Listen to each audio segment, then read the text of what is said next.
Special delivery. Hey, back at the treasure chest today. I actually played hooky today because I have a job. Janelle did not play hooky. She just plain didn't work today for herself. So we actually went for a motorcycle ride today. And on that motorcycle ride, we stopped at a church sale and picked up a little mini haul that actually got to be pretty valuable and paid for our day. And obviously, it's not a big haul because we couldn't fit much on our motorcycle. But we just want to show you this quick haul to show that you can still go picking even when you're on a motorcycle. Even if you're walking through your neighborhood and you got a little wagon with you or something, you can still stop at a yard sale and find some small things that might be valuable. First thing we found are some records. All records are $2 each, a little higher than we like to pay for them. We like to get them for like next to nothing or even $1, you know, at the very most. And if you've watched any of our previous videos or know about us at all, the last thing we need are records in our inventory, but whatever, we got some records. Got 4 of them here. The first 2, not really worth much at all. Maybe $7, $8 if we're lucky. The only reason we got these is because it's Janelle's favorite music. She loves 60s music, and she loves the Bee Gees. And that's what we got, Bee Gees. So we're going to mix it into all of our records that she doesn't like listening to test. And that way, when she's testing records, eventually she'll hit a record that she does enjoy listening to. And then the next one was a Best of 69. Again, 60s music, so she'll love it. These 2 records, however, are worth a little bit. The first one is Saturday Night Fever soundtrack. And we've sold this a couple times before. You get anywhere between $10 to $15 for it, maybe $20, depending on condition, and if you can get the right buyer to pay $20 for it. I'll probably list this around the $15 range. Granted that it all works and stuff, we haven't tested it yet, so we'll see how it all goes. This record here, Jackson 5, is actually worth a little more. It's between $20 to $25 of the sold comps. I'm going to probably list this on the lower end of $20-ish because of the damage on the outer sleeve here. And of course, if it works too, we haven't tested this yet. But don't be afraid to list some records. They're actually easier to look up than you think. It can be overwhelming at first because you can find different pressings, different variations of the same record. But there's actually a catalog number or SKU number on every record. And if you don't find it, usually it's on the binding of the sleeve. If you don't find it there, it'll actually be on the record itself. If you type that number in, you'll actually find comps of that exact record to give you an idea on what that record's worth. Next thing we got is a case of cassettes. We haven't really sold cassettes at all.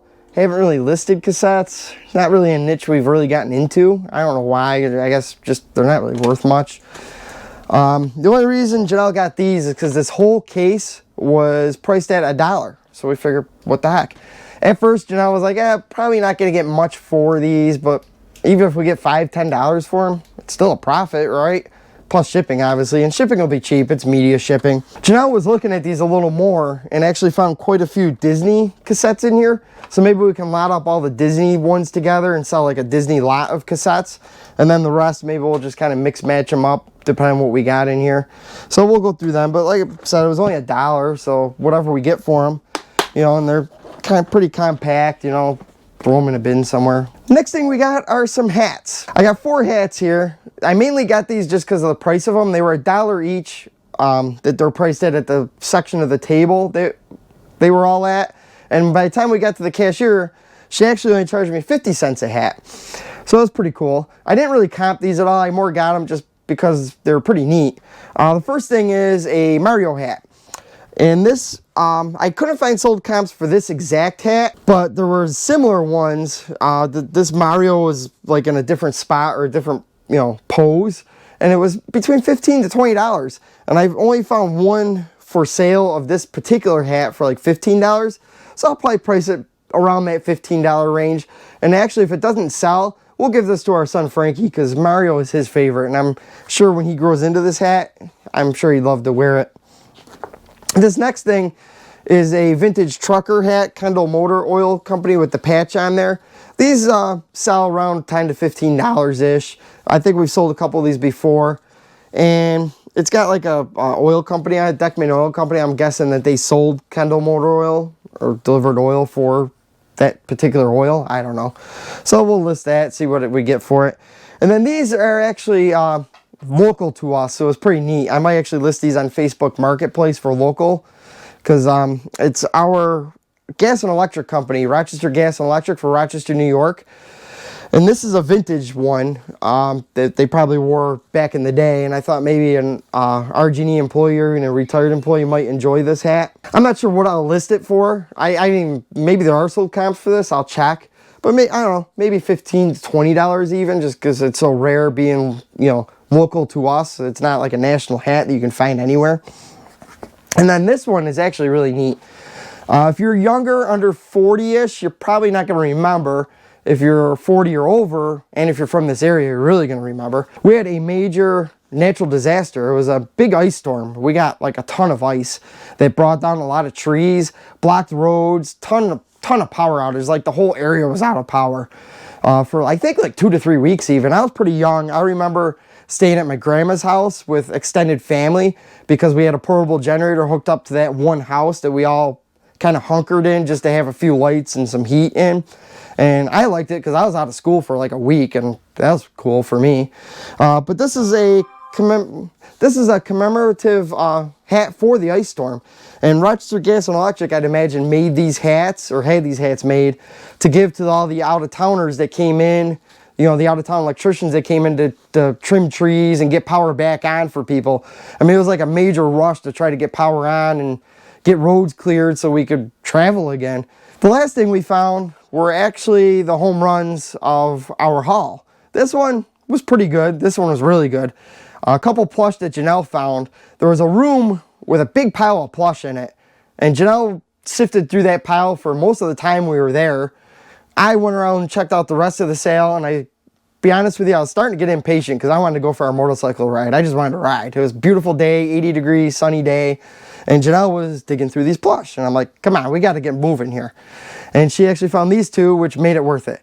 And I know nothing about plush. I'm not going to pretend to know about plush, so I'm not even going to try to explain these. I'll let her show you what we got. This little guy is by Plush Creations Inc. from 1993. Little baby tiger plush with his diaper there and his pacifier. It's good to find him with the pacifier because sometimes those are missing. They're attached there by a little string, so not always there from the 90s. Got a little print on his feet. I actually sold the same exact one back in March. Took an offer for $28. There was another one that sold for $35. There's another one listed right now for $35 in really good shape and everything, so I should be able to get that $30 mark or so for it. This little guy is from 1994, and the brand is 24K Polar Puff, and the collection is Play Talkin'. He's actually, I guess, a puppet. I didn't notice that at first. I saw it said Play Talkin' on the tag, but once I looked it up and I saw, you know, there was a puppet, I noticed that on the back. So really, really good condition. There's actually none of these listed or in the sold comps right now for the past 90 days. So I looked on Worth Point, which is great, especially for rare plush like this. There was one that sold in 2019 for $95, and then there was another one that sold in 2021 for $40. There's some other colors that have sold for $100, $150. So really nice. Being that there's none listed right now, I'll probably try to list it around that $100 or so. He's in perfect condition, so that was an exciting pickup. Got him for $1. So if you're looking to check out some more reselling content, 2 more videos for you to go watch if you so well wish. And thanks for hanging out with us. Bye. Thank you for watching. Make sure you like and subscribe. Wait. Oh, and if you want, there's a video there and a video right there. Whatever. Bye.